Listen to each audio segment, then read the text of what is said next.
देखिए class 10th के chapter 3.1 का जो पहला क्वेश्चन है आपसे पूछ रहा है उसका मैं ये उसको पूछ रहा है कि बीजगणितीय विधि से क्या करना है या ग्राफी विधि से हल करना है।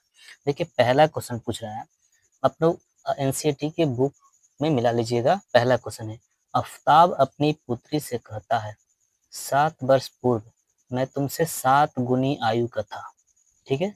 अब से 3 वर्ष बाद मैं तुमसे केवल 3 गुनी आयु का रह जाऊंगा।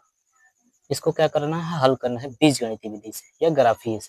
तो देखिए माना कि आफ्ताब की आयु x वर्ष तथा उसकी पुत्री की जो आयु मानेंगे y वर्ष, ठीक है। अब देखिए 7 वर्ष पूर्व कर रहा है, तो जब भी आपको पूर्व कहता है तो उसमें माइनस करते हैं। तो देखिए एक बार करेंगे x माइनस 7, एक बार करेंगे y माइनस 7, ठीक। उसके बाद कर रहा है कि 7 गुनी है, उसकी पुत्री से क्या कितना गुनी है, 7 गुनी। तो 7 से क्या कर देंगे हम, तो देखिए कह रहा है कि x माइनस 7 फिर करेंगे y माइनस 7, तो 7 गुनी है, 7 से मल्टीप्लाई कर देंगे, ठीक। अब देखिए x माइनस 7 जिसमें करते हैं 7 में y से गुना करेंगे 7y और 7 49 माइनस 49। अब देखिए y को इधर लाएंगे और 7 को इधर लाएंगे, क्योंकि संख्या को एक तरफ और चर और चर पद को एक तरफ करेंगे। तो ये देखिए x ये प्लस इधर आएगा तो माइनस, ये माइनस इधर आएगा तो प्लस। तो देखिए 49 में से 7 को क्या करेंगे, माइनस कर देंगे, तो कितना हो जाएगा 42। ये आपको समीकरण 1 हो जाएगा। उसी तरह से सेम करेंगे, अगला करेंगे 3 वर्ष बाद मैं तुमसे केवल 3 गुनी आयु का रह जाऊंगा। तो देखिए उसमें बाद करा तो उसमें ऐड कर देंगे। तो करेंगे पुनः प्रश्न से x प्लस 3 फिर करेंगे y प्लस 3, तो कितना गुनी है, 3 गुनी है, तो 3 से फिर गुना कर देंगे। सेम प्रोसेस x प्लस 3 जो करते हैं 3 y से गुना करेंगे 3y, 3 के 9। देखिए y 3y को इधर लाएंगे तो माइनस और इस 3 को इधर लेगा तो माइनस।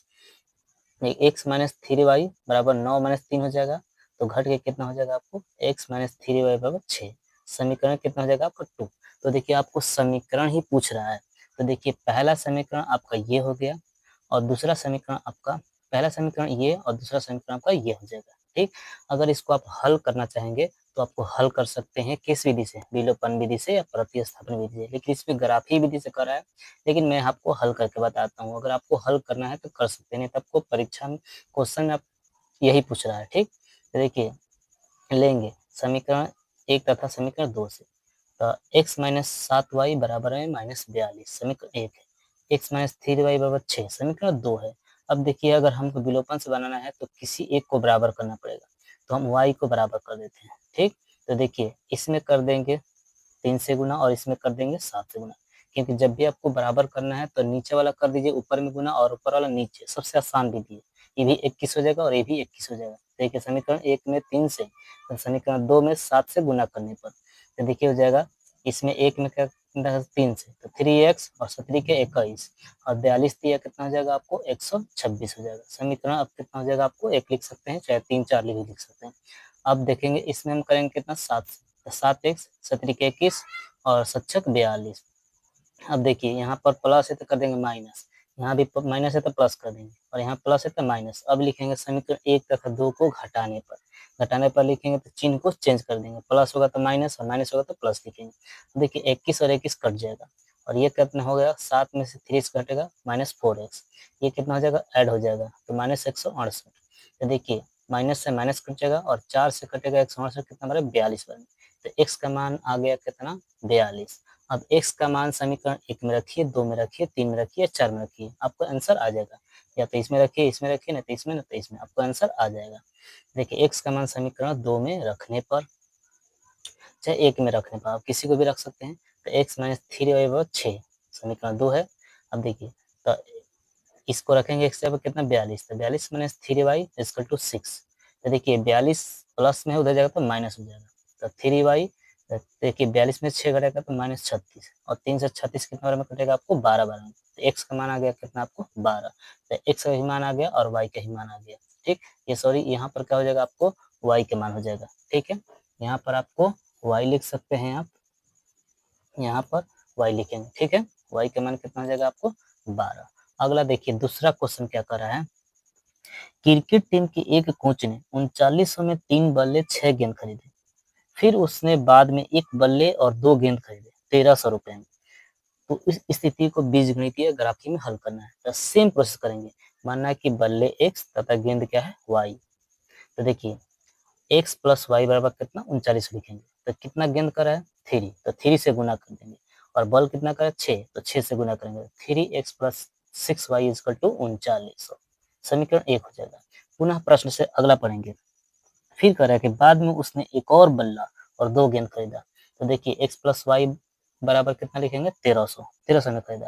तो देखिए एक बल्ला तो 1 से गुना करेंगे तो x ही होगा, और 2 गेंद खरीदा है तो 2 में y से गुना करेंगे तो 2y, क्योंकि गेंद को हम y माने, बराबर में 1300।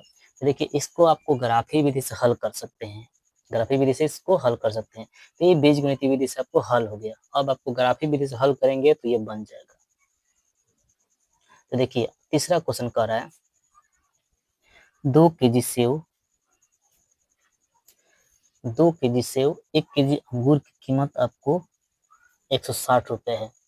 ठीक है, 2 केजी सेव और 1 केजी अंगूर की कीमत कितना है 160 रुपए है। और फिर करें 1 महीने बाद 4 केजी सेव और 2 केजी अंगूर की कीमत 300 हो जाएगा। तो इसको भी हम बीजगणितीय विधि से हल कर देते हैं। तो माना कि सेव की कीमत x तथा अंगूर की कीमत y। तो देखिए सेम कर दें, x प्लस वाई बराबर 160 रुपए। तो देखिए 2 केजी कह रहा है सेव, 1 केजी अंगूर, तो 2x plus Y is equal to 160 हो जाएगा। समीकरण फिर करें अगला करें 1 महीने बाद 4 केजी सेव 2 केजी अंगूर। तो देखिए फिर करेंगे 4 केजी सेव का रहा है और 2 केजी अंगूर का रहा है। 4 केजी सेव और 2 केजी अंगूर, तो क्या करेंगे समीकरण 2 को यहाँ कर देंगे 4 से गुना कर देंगे, यहाँ पर कितना करेंगे 4 से गुना कर देंगे, और 2 केजी अंगूर है, ये भी आपको समीकरण आपका क्या हो जाएगा बन जाएगा। ठीक है, आप यहाँ पर 4 से गुना कर दीजिएगा, तो ये भी आपको समीकरण बन गया। आपको ग्राफी विधि से अब आप इसको हल करना चाहे तो कर सकते हैं। ठीक है, तो ये आपको क्वेश्चन आपको सेम इसी तरह से बनाना है। आपको ग्राफी विधि आप इसको देखिए x का मान 0 रखे तो y का मान कितना आएगा, फिर y के मान 0 रखे तो x का मान कट के आएगा, ठीक 80 आएगा। इस तरह से आप कर सकते हैं। ठीक, फिर x के मान इसमें भी 0 रखेंगे तो y के मान 150 आएगा, फिर y के मान 0 रखेंगे तो फिर आप कटाएंगे 4 से। ठीक, तो आपको जितना आएगा तो उसी तरह से हम क्या करेंगे ग्राफी विधि से इसको हम हल कर सकते हैं। ठीक, ये आपको समझ में आ गया होगा, आशा करते हैं।